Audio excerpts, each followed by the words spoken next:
Сәлеметсіздер ме балалар? Бүгінгі сабақтың тақырыбы сәулетшінің өнері. Бүгінгі сабақта балалар, біз мәтінді тыңдап, мағынасын түсінеміз. Үйді неден салатыны туралы айтып үйренеміз. Енді бүгінгі сабағымыздың жаңа сөздерімен танысайық.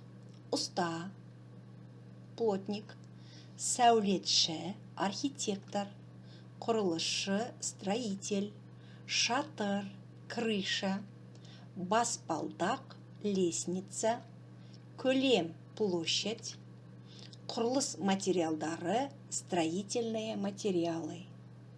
Қайталаймыз. Ұста, сәулетші, құрылысшы, шатыр, баспалдақ, көлем, құрылыс материалдары. Балалар, жаңа сөздерді сөздік дәптерге жазып алыңыздар. Есте сақтаңыздар. Ал енді жаңа сөздері сурет арқылы есте сақтайық. Менімен бірге дауыстап қайталаңдар. Ұста,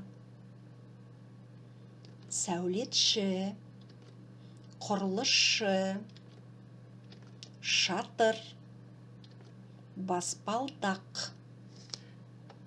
Ұста, сәулетші, құрылысшы, шатыр, баспалдақ. Енді балалар, келесі тапсырмаға көшейік. Тыңдалым. 5-ші тапсырма, 28-ші бет. Мәтінді тыңда, түсініп оқы. Үй салғанда сәулетші ең бірінші климатқа көңіл бөледі. Мысалы, құрғақ аймақтарда үйдің шатыры тегіс, терезелері кішкентай болады. Ал жаңбырлы аймақтарда үйдің шатыры көлбеу орналасады. Бұрын баспаналарды ағаштан, ірі тастардан салған. Ал қазір ғимаратты тез салу үшін кірпіш, пластикті көп пайдаланады. Бұл материалдар өте жеңіл. Әсіресе биік ғимараттарды салу үшін өте ыңғайлы. Құрылысшылар мен ұсталар жеңіл құрылыс материалын оңай қолданады, өңдейді. Жақсы балалар, енді тағы бір мәрте оқимын, аударамыз. Үй салғанда сәулетшінің ең бірінші климатқа көңіл бөледі. При строительстве дома архитектор в первую очередь обращает внимание на климат. Мысалы, құрғақ аймақтарда үйдің шатыры тегіс, терезелері кішкентай болады. Например, в регионах с сухим климатом крыши домов бывают плоскими, окна маленькими. Ал жаңбырлы аймақтарда үйдің шатыры көлбеу орналасады. А в дождливых регионах крыши домов располагаются с наклоном. Бұрын баспаналарды ағаштан, ірі тастардан салған. Раньше дома строили из дерева и крупных камней. Ал қазір ғимаратты тез салу үшін кірпіш, пластикті көп пайдаланады. А сейчас, чтобы быстро построить здание, используют кирпич и пластик. Бұл материалдар өте жеңіл. Эти материалы очень легкие. Әсіресе биік ғимараттарды салу үшін өте ыңғайлы. Особенно они удобны для строительства высотных зданий.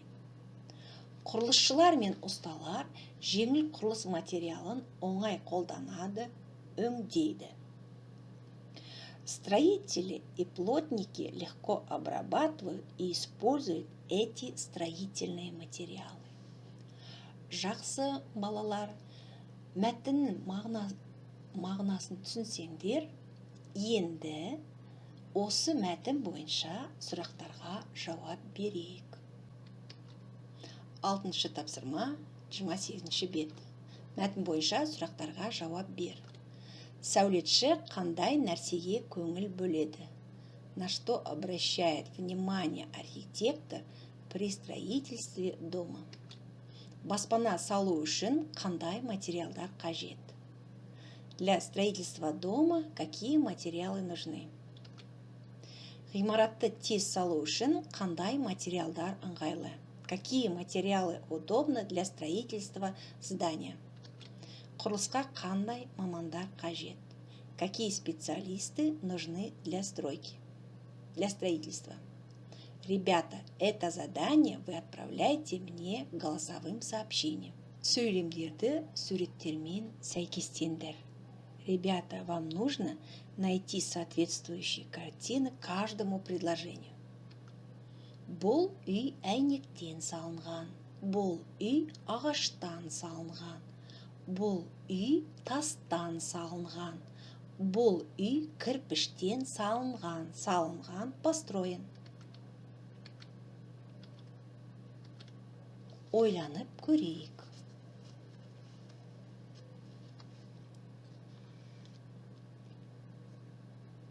Ал енді тексерейік. Бірінші сөйлем, бұл әйнектен салынған. Стеклада, бұл әйнектен салынған.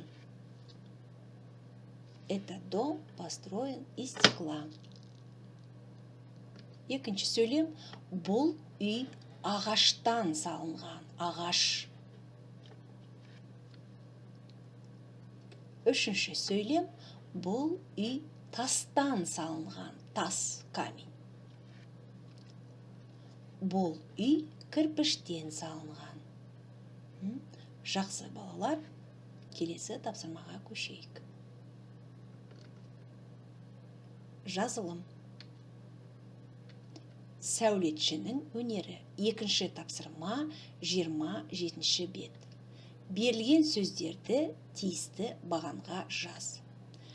Ребята, вам нужно данные слова разделить по столбикам и написать. Ғимараттың бір бөлігі. Части здания. Құрылыс материалы. Строительные материалы. Мамандық. Профессия или специальность. Жақсы балалар. Кері байланыс. Түсіндім. Сұрағым бар. Түсінген жоқпын. Сабақ аяқталды. Сау болыңыздар.